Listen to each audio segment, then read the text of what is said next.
This morning I'm visiting the state of Indiana. The weather, even though it's December of 2014, is very pleasant actually out there, very different from a year ago when they were having storms much of the winter, including just about the same time of that year. And I'm talking with Mary Persyn, who is the retired Associate Dean for Library Services and retired Associate Professor of Law at Valparaiso University here in Valparaiso, Indiana. Mary, I know you've been at the university, or you were at the university, now you're retired, from 1984 until you retired in 2012. It's indeed a pleasure to be here, and thank you for helping to arrange for the use of this venue here in the law school. We're in the building that serves your clinic. But they seem to, like most clinics, have the nicest conference rooms, I think. At least they're the newest conference rooms, well, yeah. this one is very, more than nice for what our purposes today. Yeah. I thank you for helping to arrange that. As is our custom in these conversations, could you tell us a bit about yourself as an individual? What was life like perhaps when you were young, and more what it's like today as well? Okay, well, I grew up in Indianapolis, Indiana, mainly because my father worked for a company whose home office was in Indianapolis. And I was actually born in New Jersey, but my dad got transferred to the home office when I was about 2.5, and so I'm a Hoosier for all intents and purposes. Grew up, like I said, in Indianapolis, went to St. Joan of Arc grade school and St. Agnes Academy high school, then decided I'm an only child, and so I decided I needed to get further away from home when I got to college, so I went to Creighton University in Omaha. And I was going to be I started out thinking about pharmacy, and then I was going to be a biology major, and then I thought about physics, and then I finally ended up as a history political science double major. And when I graduated from college, I decided to work on a master's in history because I really enjoyed American history. So at the same time, my father was from Oregon, and so I decided to go to the University of Oregon for grad school so I could get to know my relatives out there better. So I went out there and started working on a master's in history and discovered that for a nickel and a master's degree in history, you either taught high school or you waited in, you basically couldn't do much with a master's in history. And so always been a reader, always a big user of the Indianapolis Public Library. And my roommate said to me, "You read so often, why don't you go talk to the people at the library school? See if you can, switch over to library science." So this was the short period of time, about 5 years, when the University of Oregon actually had an accredited library school. It was, I think, the first one in the country that got cut when, back in the 70s, universities started cutting library schools because they weren't bringing in enough money, whatever. So anyway, I went over and talked to Dean Merritt. Leroy Merritt was the dean of the law school, and we talked about books, and we talked about various and sundry other things, and he said, "Okay, we'll take you." So I went on and finished up at Oregon and got my Master's of Library Science in the summer of 1969. Now you mentioned he was the dean of the law school, but you I meant library school, yeah. Law, library, they both begin with L. Yes. No, he was dean of the library school. In our profession, they're a bit related, too. Right, yeah, that's true. So, no, he was dean of the library school. And he was very active in intellectual freedom movement. As a matter of fact, I think that the American Library Association still has a fund to help support people who are involved in intellectual freedom activities that's named for him, and he died very suddenly back about the time the library school closed. So anyway, that's how I got into library science. I got into librarianship, and I answered an ad in Library Journal Mm-hmm. that Miami of Ohio was looking for an undergraduate research or undergraduate services, they called it, an undergraduate services librarian. So I applied for it, and they flew me out for an interview. Oh, you were impressed. I weren't was you? well, I was impressed because they flew me from Oregon to Cincinnati, Yeah. and then they sent the little private plane that the university had to the Cincinnati airport, picked me up, flew me up to Oxford. So it was really impressive. And I did the interview and flew home and back to Oregon actually. I think the really memorable thing about it was that it was at the time in July of 1969 when they were having the moon landing. And so the pilots on the plane were reporting over the PA system what was happening, that Neil Armstrong had landed on the moon, and all that kind of thing. I guess in those days they didn't have a screen in front of everybody, on the back of the seat in front of you where you could see all that on live and in color. No, they didn't, and there was no way of picking up that kind of information, so we were certainly not in illegal fashion. Right. They were very nervous about letting you have anything that picked up radio signals. And I got back to Eugene, and I got to the dorm, and there was a big crowd in the TV room, and went down there, and they were just broadcasting the actual walking on the moon. So it was a long process for getting the whole thing going. So anyway, that's they offered me the job, and it was not that far from my parents in Indianapolis, and so, but it was still a little distance. I suppose they didn't make available that plane that you had come up for the interview. No. You go traveling to see your folks. No, that's for darn Somehow sure. I figured that out. No, but it was very impressive, for a young person to get picked up at the airport. And so you're a newly minted librarian, and now you're in the children's whatever you. Right now, I'm the librarian for. At that point in time, for undergraduate. At that point in time, Miami had two libraries. They had an old Carnegie library, and one of those with 5 floors, but actually 7 levels of stacks. And they had started to build a new library, but they started out by building a first phase. And in the first phase, they set it up as an undergraduate library. Okay. And so I got hired to be one of the librarians, specifically for undergraduates, because they had all of the basic kinds of materials in King Library. And it was a great job. I worked with a lot of really interesting people, and then they decided to build the addition, and it was the point in time when they were when libraries were setting up departments by broad subject areas. So we had a social sciences department, we had a humanities department, we had a sciences library. Basically all in the same building, but departments. So I went from being undergraduate librarian, undergraduate services, whatever the title was, to being an assistant social sciences librarian. Specifically, my areas were history and geography. And since I had an almost master's in history, why that made must have been an ideal. It was history librarian. It was a great feel. And there were 4 of us, and one was responsible for business, one was responsible for education.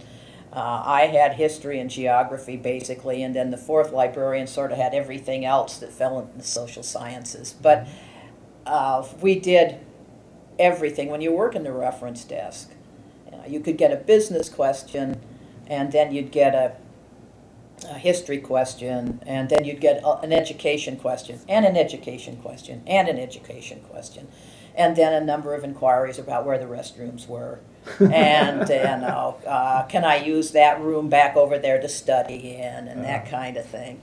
So it was. Well, at least they were asking. Yes, they were asking, and it was the study room. At right. least. Yes, and it was a great place to work. I really enjoyed it. Made a lot of good friends there, We had a lot of people, a lot of librarians about my age, and all these were basically older boomers. Yeah. And there were a lot, as we know with the people who are retiring now, a lot of boomer librarians out there. So, so it was very enjoyable. And I don't know how long you want me to talk.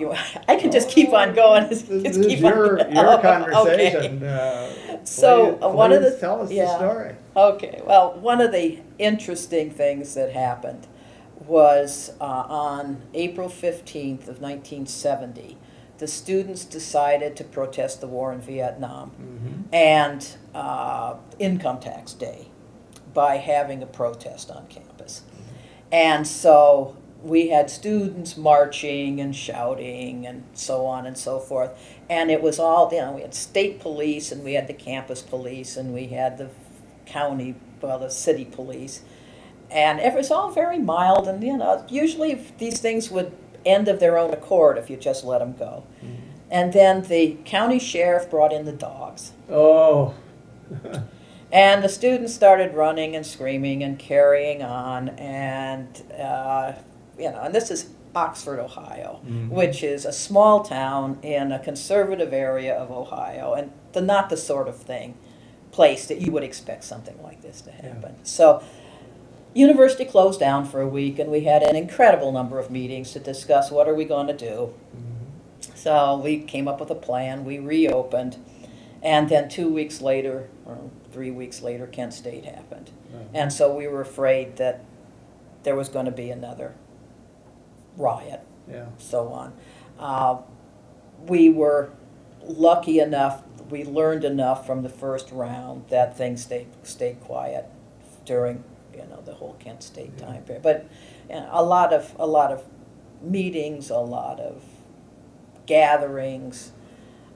Another sort of interesting thing that happened as part of the whole protest movement was that the students on campus decided that they were going to protest by all flushing toilets at the same time at 6 o'clock one evening.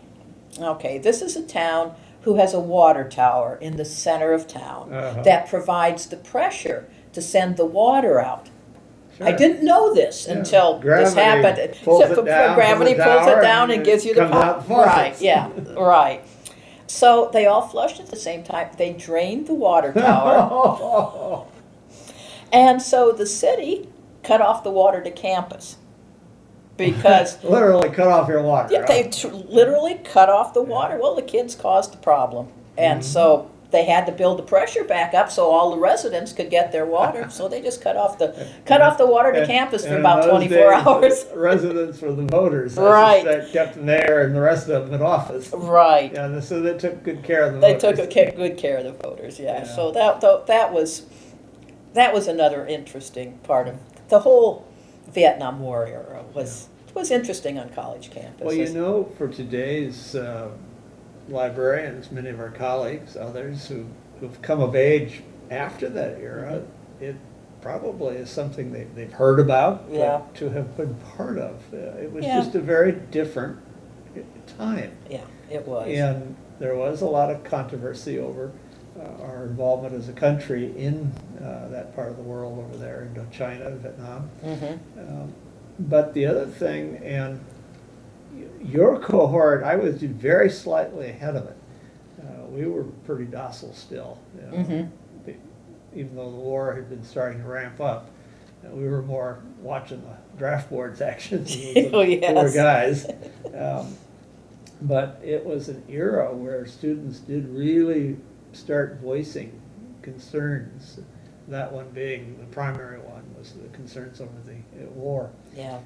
But even subsequent to that, there were a lot of structural changes made in the way campuses operate to give students much more of a formal voice in some of the policy, and we've had that throughout our careers. Right. Yes, it was. It was just totally. Just totally a changing thing. I sometimes think, we talk about the fact that in library school, when I took a computer class, we punched cards. and Oh, turned them into the yes. computer center. Yeah. And then they ran wouldn't work usually. Right, they first wouldn't time work or because two. I'm a lousy typist, so they wouldn't work. Yeah. And so you'd get back this printout that said error, error, and then you'd have to punch them again. Yeah. And to go from that to what we have now is just an incredible, incredible change. I always thought I was going to be a book person. Uh-huh. And Who would've I still, guessed, who would have guessed? Who would Yeah. have guessed that books would be such a minor part of so many libraries these days? So here you are, you're a relatively newly minted librarian, you're in the middle of things at Miami University, and unrest period and everything else Yeah. going on. Somewhere along the way you decided to move to the niche part of the profession that we call law Librarianship, librarianship. yes. How Well, did that all come about? And along the way, you picked up a law degree. I picked up, right, along the way I picked up a law degree. Well, I was, I said, social sciences librarian, and I burned out because that's a lot of time on the reference desk in a 4-hour shift, say from 6 to 10 o'clock in the evening. You might answer 100 questions. Now, a lot of those would be, where's the restroom? Where do I find reader's guide? That sort of thing. But a lot of them would be, you'd have somebody asking about something for the American Civil War, and then the next person would want the green bean production in the United States between 1970 and 1975. And so then you'd have to go into statistics. And it's all great, but after a while it just gets kind of tiring. And in the meantime, I served on a committee at Miami called the Committee to Review the Enabling Act. The Enabling Act was probably still is, the document that gave the faculty senate and the governance structure for faculty level governance structure for the university. And I really enjoyed it. And also at that point in time, if you wanted to go anywhere in academic librarianship, you had to have a second master's. Okay. And I'd never finished my history degree. So I didn't have that second master's. So I thought, well, what am I going to do? You weren't rethinking physics either. No. Math killed me on the sciences. I was never, turns out I was not as good at math as I thought I was. So I thought, well, maybe law school. It's not another master's, but it would be something, something a little different. And so I decided to take the LSAT and just see what happened.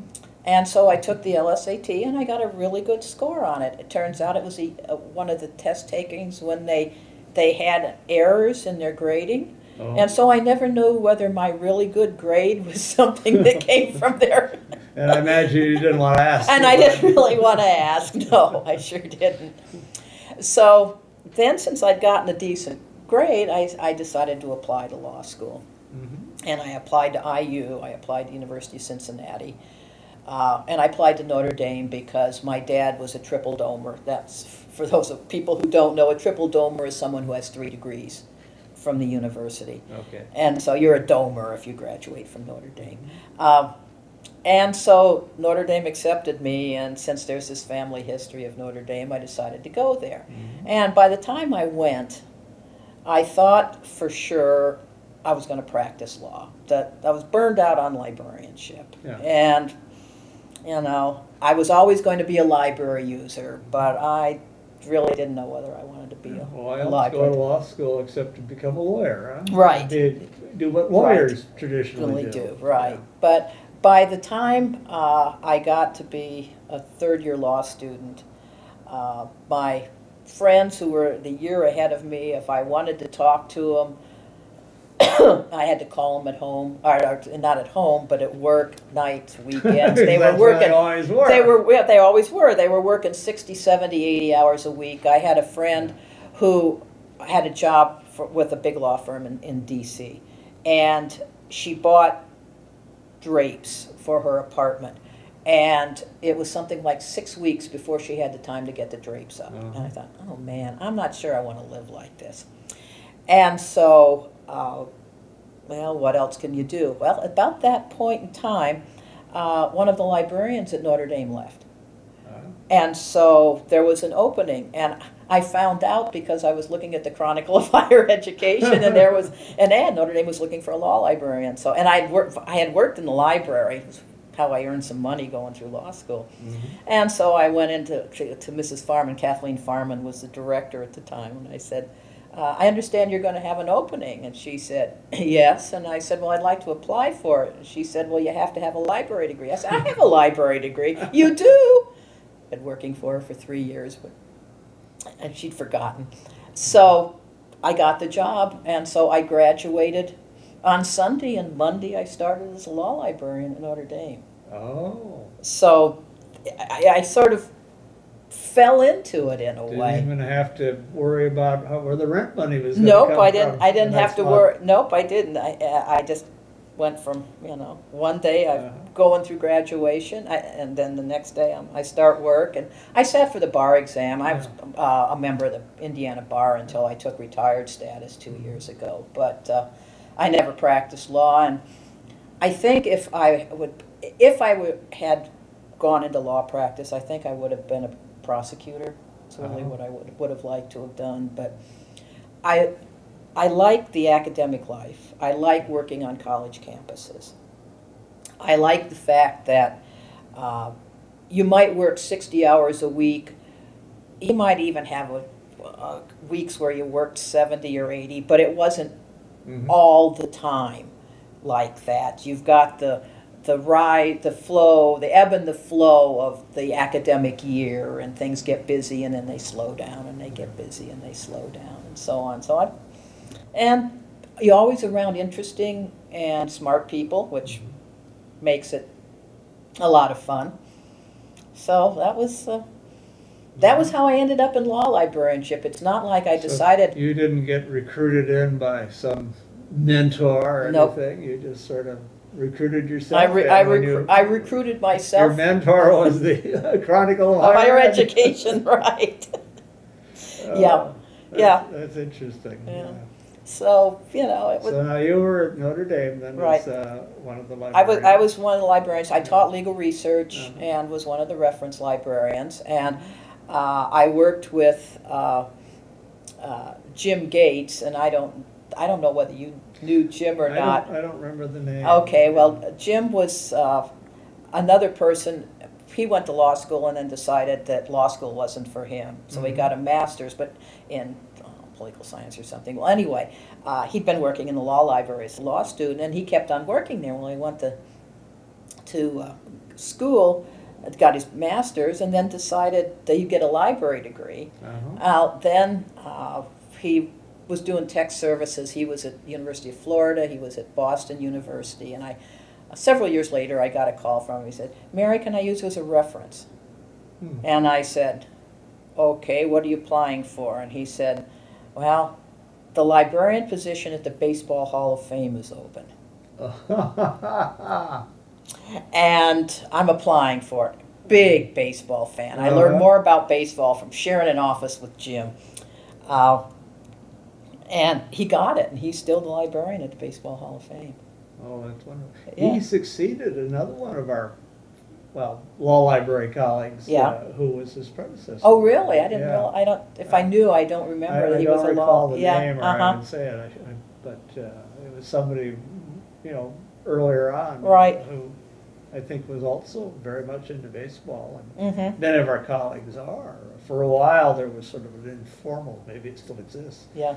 baseball SIS Yes. group in the ALL. Yeah. Ed Edmonds, I think, ran that. Yeah, I did. So In fact, I had the opportunity to visit him earlier this week as part of this trip that brought me here to do conversations, and got to see all his baseball stuff really? in the basement.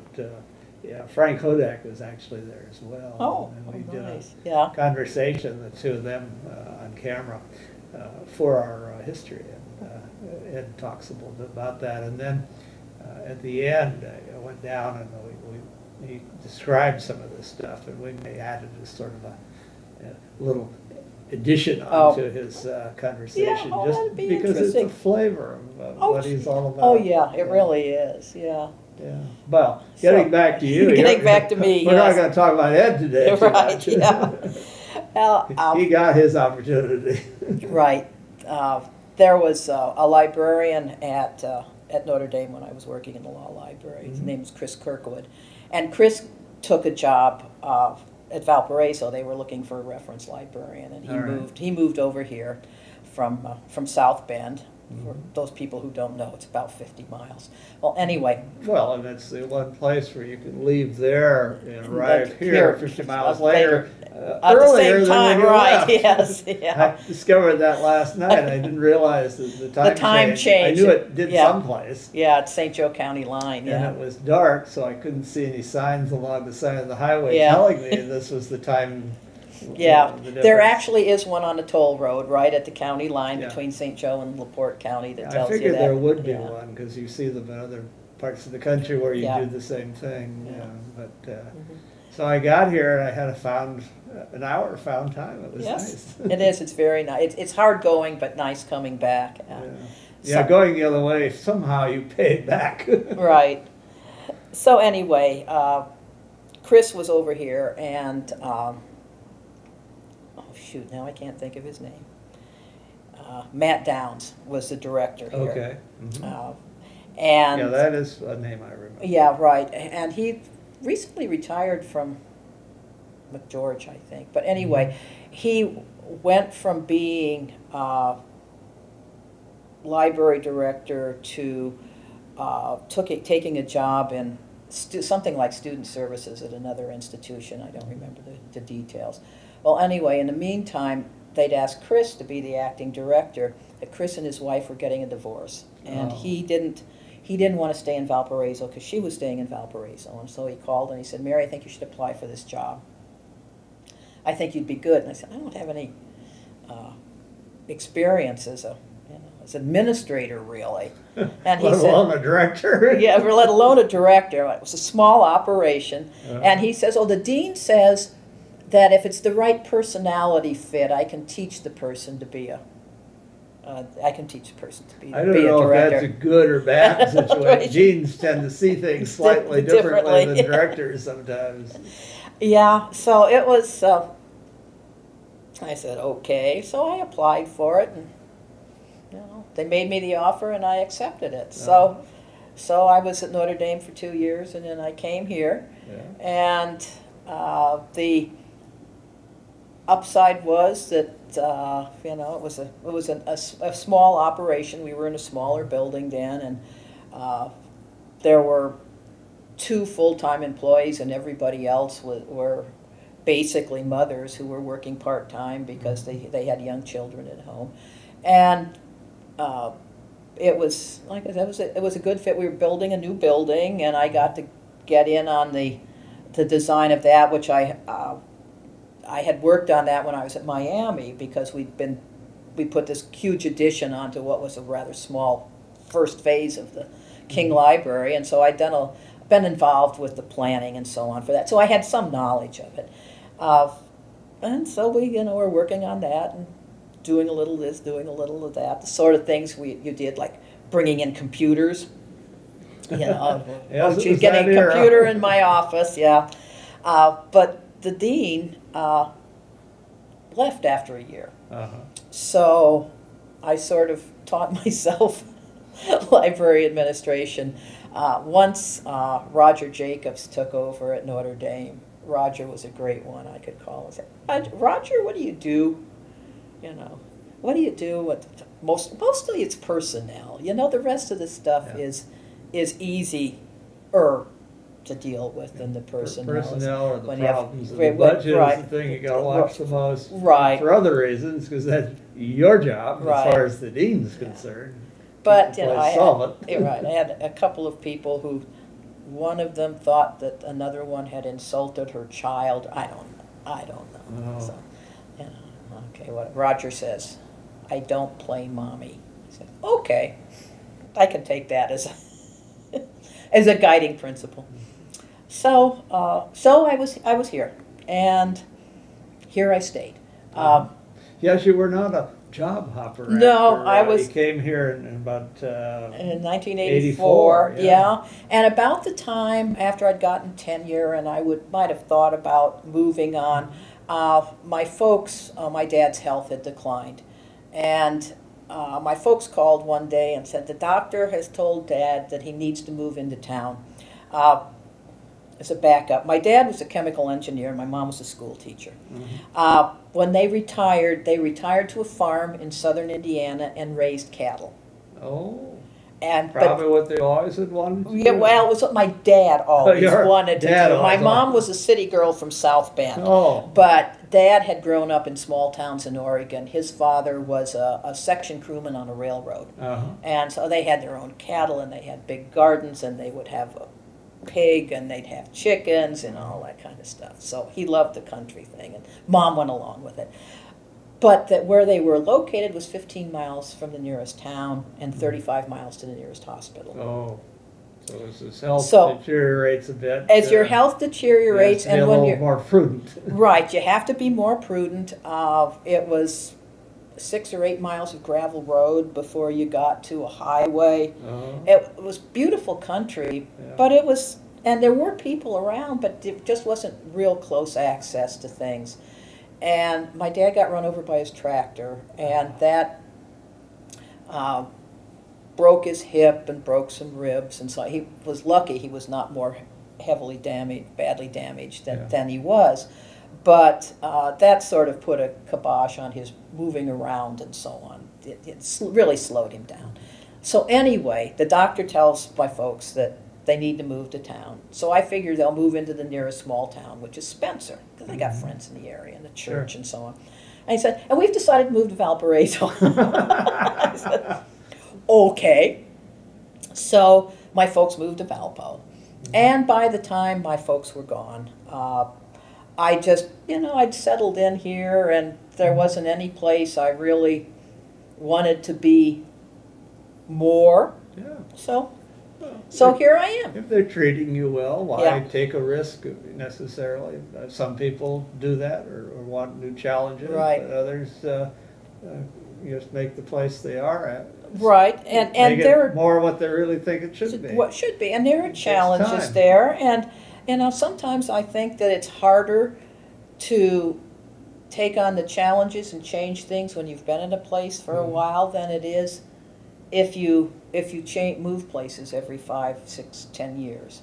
Yeah. Because you've got to deal with the decisions you made before and what may not have been, or what may have not have been a good decision, or what may have been a good decision at that point in time, but Yeah.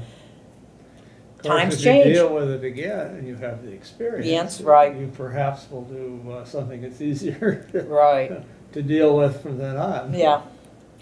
Yeah. So I stayed, so I stayed here and did a lot of different things. It's a good place to work, and Valparaiso's a very nice, smallish town, but got a lot going for it. So, Well, why don't we talk a little bit about the kinds of things you have done here at the law school? You've taught, I understand. Yeah. I know that, and you probably, like most people, ended up with a certain involved in the governance and all that sort of thing. You want to talk about some of your experiences in the law school, maybe the broader campus? okay. Yeah, the first thing when I came here was the fact that we were building a new law school building. The ABA had gotten after the university back in the 60s and and 70s about the facility. It was 13,000 square feet total. And so it was small. It had one women's restroom with 2 stalls in it, which was fine when they had all male students. But once the student body grew, it got a little more complicated. Yes, we are a little more balanced, more evenly. Right. Actually, in many law schools, there are more women students, I understand, than than men students. So anyway, and there were the courtroom, 2 classrooms. It was just really small, particularly as the student body grew. So the first thing was building a new building, and I got involved. The basic plans were drawn when I when I was hired. But I had a lot of input into that, so that was really interesting. And it's the building that's now right across from Heritage Hall, the building we're in now, which is the clinic, but the law school building. It's the building that's there now. We've done a lot of remodeling over the years to it. But Well, I walked through there this morning, and it looked like a very nice facility. it is. It has its problems, Yeah. but We had to be as every quiet, of building. course, because the students were all taking exams. Right, yeah, it's final exam time, so, Yeah. but it's a good, useful building. It is not elegant, it does not show the importance of the law and so on, but it's a very useful This building. day and age, those that pay the tuition might actually see that as a benefit. Right, that's One for sure. keeps reading about one of the reasons the tuition has gone sky high in a lot of places is These fancy the wanting buildings. to put up Yeah. fancy facilities for Right. everybody to attract more students. Yeah, so I taught legal research. I taught the legal research part of the legal research and writing program for many years, and then the other librarians started doing some of the teaching also, and then we had gotten some statements from complaints from the students saying that they would do well in legal research, but maybe they weren't quite so good in legal writing, so their grade for legal research and writing didn't impress people who were looking to hire, like summer clerks and so on. In other And words, hint, give us more A's. Yeah, well, give us more A's, but what they really wanted was they wanted their research grade to be listed along with their writing grade. Okay. So that they could say, okay, maybe I only got a B minus in writing, but I got an A or I got a B plus in research, so I know this. So, Sure. so we got the faculty to agree, and we split the legal research and writing class into two. Mm-hmm. And so then all of the librarians started doing teaching in the legal research class. Uh-huh. And so it worked out really well. The students, we think, learned what they needed to know. And my understanding is that they are still doing some book research teaching, Mm-hmm. because my personal philosophy is that you can't research a statute only online. You need to know what it looks like in its physical form before you can really understand what you're looking at on a screen, because on a screen everything looks the same. Mm-hmm. Whereas when it's in a book and you've got the family law code and you've got the criminal code and you've got the tax code, you can see that they're discrete and different things. Yeah. So that was one of the things, was over the course of the time period, the development of the legal research program. Mm-hmm.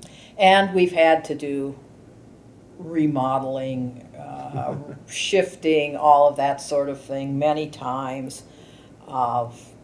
We ran out of shelf space, and in the meantime, the main library on campus, Christopher Center, was built with a automated storage and retrieval system, and so we were able to put books in there for storage. Now, I understand that the ASRS is getting full also, but one point in time we had about 40,000 volumes in storage.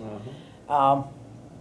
But as things changed, you go from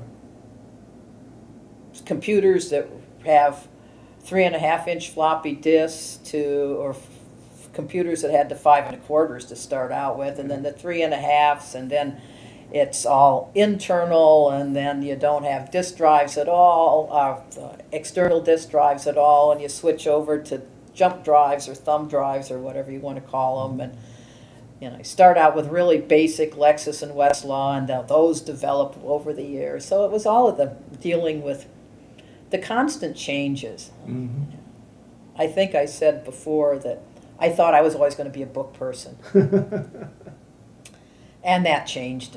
That changed a whole lot. Well, those of us in the library world went through the whole transformation from virtually all books to books plus a few microfilms or Oh, yeah. microfiche. Mm-hmm. And then the computers came in, starting around the early 80s, Right. or thereabouts. And,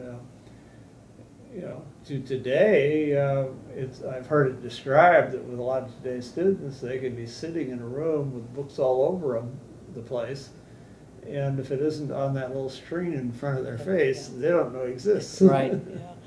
One of my colleagues in the Academic Libraries of Indiana organization, who was at Wabash College, which is an all-male school, would say, the periodicals are right behind them, and they're sitting in front of a computer looking something up on a database. And if it's not in the database, they wouldn't stand up. My guys wouldn't stand up and turn around and pull that book off the shelf and use it. If it's not in the database, they're not going to do it. Yeah. Well, having the databases is very handy for me. I've been retired 11 years, as you probably know, and I moved well away from where I used to work, and I now live in a city with a law library nearby, but it's a fairly small one in terms of resources. And the state's had budget cuts, so it's even smaller than it might otherwise be. Yeah.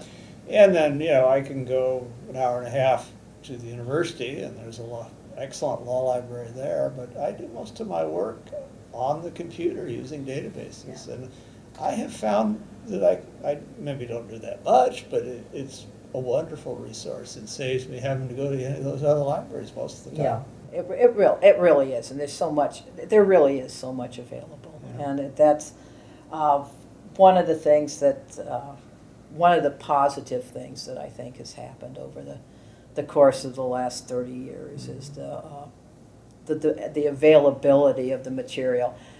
Now, convincing people that not everything is on the internet, and that you can trust everything that's on the internet is something else again. Or even find everything on the there. right.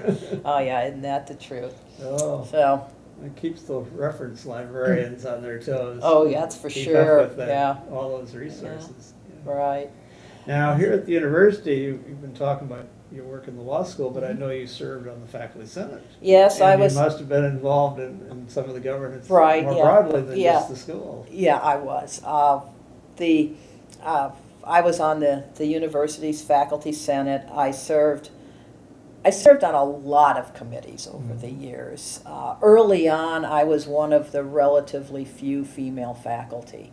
And so, for example, the first time that the North Central Association was coming to do their decennial inspection for the university, I was on one of the committees, I think, because much as anything, because I was one of the few female faculty members. And then I served I was on the honorary degree committee. I was a long time on the campus computer committee. I served on something called the Educational Policy Committee, which had to have a law school representative on it. But its responsibility was approving all of the courses in all of the departments and colleges of the university except the law school. And this was a job that no law faculty member wanted because it wasn't relevant. And so I enjoyed it. You got to see a lot about the operation of the university, got to know undergraduate professors. Sure. So I was on the EPC for, 10 or 11 years, off and on, various times.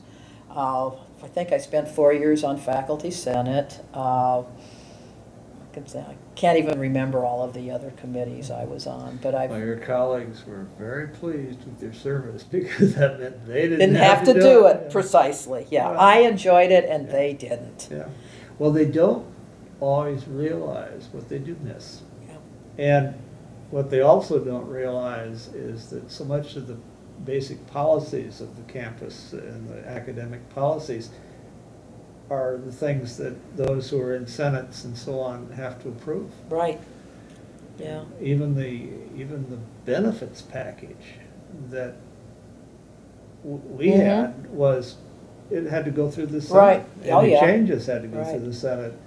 Yeah. And they don't, they're so worried about their own other work that they leave all these important to them decisions Right. to those they don't know Yeah. very well. They're making them. Right. One of the things that I did, one of the subcommittees I was on at one point in time, was rewriting the faculty handbook. Uh-huh. And this was a couple of iterations back. But, you know, that's really important information. It And is.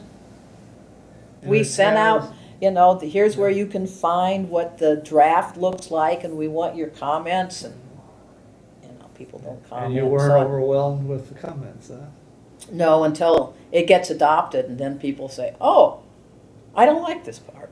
You know, that kind. Then they pay attention. Right. Yeah. Well, So- welcome to the real world. Right. We're too late. Yep. Yep. That's for darn sure. So, Now, you have been active outside the university. I know in AELL you've done a few things, including years ago we worked together, sort of, Yeah. in that you were part of the local arrangements committee yeah. for the annual meeting when it was in Indianapolis. Yes, And yeah. I was the president. Right. So I Yeah. pitched myself. You pitch yourself, right? Yeah. I was in charge of. I forget what the proper term is now. Sort of facilities management. We were the ones that my committee was responsible for seeing to it that all the rooms were set up properly, Mhm. that if people wanted cookies, that the cookies were there, that if they needed speakers, microphones, or they needed screens, because I'm not sure that we had a whole lot of computer equipment at that point in time. Yeah.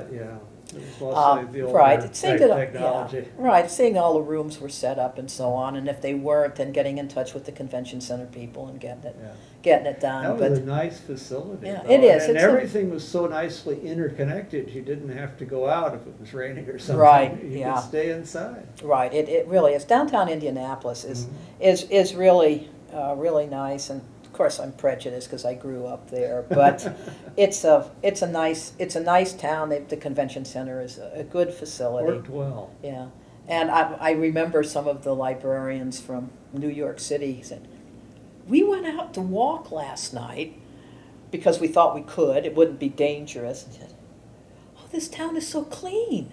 It was, it is. You know, first of all, you Yeah. could go out, but you didn't have to worry about the safety. And number two, it was really a really clean, nice-looking town. Yeah, So, well kept, well Yeah. maintained, yeah. The Right. whole area was very, very Right. pleasant to be part of. Mhm. Yeah. yeah. Another thing I did with AALL, I was on the Uniform Citation Committee, Mhm. which was an interesting activity, experiment. I'm not sure how far it ever really went, but we developed a vendor-neutral, medium-neutral way of citing legal materials. Whether they were law review articles or cases or statutes or court rules or treatises, whatever. And it got published into a manual. Mhm. But I've lost track of what's happened with the uniform citation business. I don't know It's whether still around, and it is now responsive to the reality that not everything is in book form with pagination and everything. Yeah. And, I know there were problems over the years trying to see if the old system could be adapted to the new, and maybe it Yeah. could have, but some of the owners of the old system at the time right. We're not felt willing. that they Yeah. didn't want to encourage the competition Right. too much by giving them any more than they have to. Right. Yeah. So, Yeah. but that was an interesting committee to work on and to try to coming up with the kind of discussions you can have over that kind of minutia is Yeah. in a way sort of interesting also. Yeah. So, Well, you were also active in the chapter of the Ohio Regional Association Law. Were you ever active in call? not very Chicago? much. No, I was never. Yeah. I was on a couple of committees, but that was mainly what I did. Most of the other librarians here were much more active in call than I was. We had a couple of presidents and so on of call, but No, I was active in ORAL, the Ohio Regional Association. I was president back in the early 90s. I remember. Yeah. And do you remember when you were president, you came and you gave or maybe you were just on the executive committee, but you were the visitor, and we were on a riverboat. Oh, I remember. And under a tornado watch. Under a tornado watch, and the boat's doing this, and we got a tornado watch, and you have to give a talk. Yeah. Yeah. I think I chose a maritime theme, too, Yes. because I also taught maritime admiralty. Yeah. And, So, we had an awful lot of visitors to that meeting, Yeah. spouses and so on, who were not law librarians, too. And, Right. I made a probably controversial decision not to talk too much shop. Yes. Yeah, well, it was again, Cincinnati's a nice place to visit, and the riverboat was an intriguing place to have a meal. Well, I later became a lot more familiar with Cincinnati. My daughter went to Xavier for her graduate work there, and so we had 4 years of back and forth seeing the place from time to time. Yeah. It was a lot of fun. Yeah, it is. Now, you've done work in the local lawyers groups and so on. Well, around here, yeah, a little bit. occasionally? There was a women lawyers group for a while that I was the secretary of for a number of years. But as more and more women came into the legal profession, it just sort of dwindled off. There wasn't the need because they became more active in the women became more active in the regular local bar associations. I did a lot of stuff with libraries in Indiana that was not specifically law libraries. We did, there was a network in Indiana, in Coles, Indiana Cooperative Library Services Authority, which was the OCLC provider, and a network that developed an interlibrary loan within the state and so on. And I was on the board of that, and I was president for one term of Incolsa. And then we started an organization, the Private Academic Libraries of Indiana, PALNI, Private Academic Library Network of Indiana, I guess is what it stood for, which is still going, which was providing an online catalog and library system for all of these little schools in the state who couldn't afford to do it on their own. Mm-hmm. And so they put together a network of schools that put up a system, started out with Dynex, and I'm not sure who they're on now, but anyway, and Valpo had chosen an innovative system by that point in time, but we were an associate member, and I was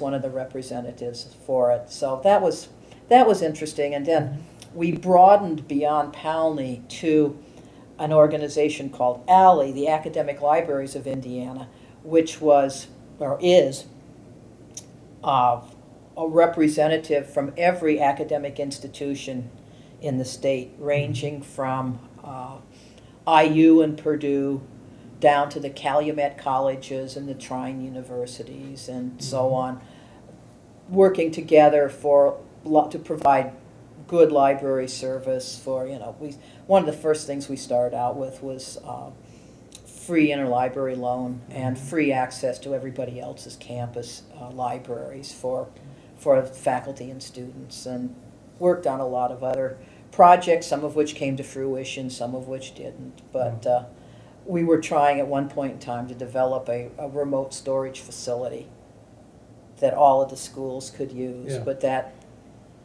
turned out to be astronomically expensive. And when the big players, when IU and Purdue are going their own way for the Valpos and the Wabashes and the Butlers and so on to do something like that, it gets the per unit cost of buying in goes up considerably. It goes up considerably, and then you reach the point that you are more at the keeping the last physical copy of something in the state, rather than everybody storing their American Historical Review because they now have it online. Now you want to see to it that there are two or three paper copies of the American Historical Review in the state, which is really a whole totally different. Yeah, you don't need all 35 or whatever. No, or all 70 or whatever it was. But although, you know, it must be interesting with a lot of those consortia sorts of things involve sharing of resources, but in today's world, we don't own the books. Well, we own the books, right? Yeah, but we don't own a lot of the information. Right. We own. We have licenses to access it, and they certainly can have contract requirements that kind of put an end to too much sharing. Yes. Well, what Allie has been doing up until the time that I retired, and I'm assuming they're still doing it, is that they negotiate packages of access that can be bought into by any of the schools. So so if you've got, when you've got IU, Purdue, IUPUI in Indianapolis, Notre Dame, when you've got 4 really big schools who are already negotiating for chemical abstracts, usually you can tack on other institutions for relative, chemical abstract is always expensive, but relatively inexpensively. And so they were negotiating packages like that with EBSCO and, well, I don't even remember all of them now, but all these various providers. We'll give you a little bit better market in terms of more places, but we want to have something in return. Right. Philosophy. And we developed a funding model that was part a per head per student and part a base fee, so that some of the smaller schools could afford some of the things, and because we already had the big players on board, we could get it, relatively speaking, for less money for the smaller schools. So that was really, and they're still doing it. Every once in a while, I still get, because I was treasurer of that organization. Every once in a while, I still get I got an email like a couple of months ago saying this bill hasn't been paid. Well, I haven't been treasurer for over 2 years, so, but I know they're still doing it because I got the notice. For all the right reasons. I mean, bills don't always make it through the system. Right. Be paid. Right, and they had the right. I don't know why it hadn't been paid. They had the right current mailing address. But they had my name and email address as the contact person in their database. So what I got back was I'm sorry, we should have updated our database message. I think in my case, when I retired, I suppose stuff still came to the law library, but Billy Joe Kaufman, my successor in the staff, were smart enough to see if it looked like theirs and not really mine, and I think that took care of the problem. Right. And I imagine stuff would have come to me if they hadn't. Right. At least for a while. Right. Yeah. Well, you know, Mary, we've covered a lot today. Yes. A deal of ground, as I phrased it in our tentative script. But, you know, there may be something we've not talked about that you would like to mention before we conclude, because we're sort of getting near the end of the conversation. Oh, you know, I can't really think of anything. One thing that just because I find it interesting, one of the things that I did here was I was the managing editor of a journal called Third World Legal Studies, which ran for about 20 years. And there was an organization called the International Third World Legal Studies Association, which had professors from around the country and around the world, actually, who were early on into developing law in countries that were, developed. I now call developing what we call third world countries. And we had 2 professors who were very interested, but the dean asked me to be the managing editor so that he had somebody who was around all the time who, had a handle on it. So anyway, I was the managing editor. Administrator. Right, yes. So from 1984 until 2001 or something like that, we published Third World Legal Studies once a year. It was an annual volume. And so when the university put in a digital commons for it must be 3 years ago now, maybe 4, we decided, because Third World Legal Studies ceased publication, the people retired who were really interested in it and so on, it just sort of died. When Digital Commons came in, we call it Valpo Scholar, we decided to scan it. And so we scanned all of the issues and put them up in Digital Scholar, or Valpo Scholar, along with the law review and other things like that. And I still get the reports of downloads of those articles out of Third World Legal Studies. And we are still getting 1,300 to 1,500 downloads a month of articles out of Third World Legal Studies. The article's obviously old. It hasn't been published in over 10 years. But I think that's a comment on the access to information and how many people are using the information from and where they're coming from, because I understand, I don't get a report on this, but I understand a lot of the downloads are for all of these materials are coming from Africa, they're coming from South Asia. Yeah, because a lot of the promise, if you can call it that, of the internet and the digitalization is to expand to the entire world what movable type, Gutenberg's press, did for the Western Europe and eventually here, and created access, a way of getting access to information that would build society in many ways. Yeah, and that sounds like that's what's happening. Yeah, it is. So anyway, that's the other one thing. Yeah, I would say. So.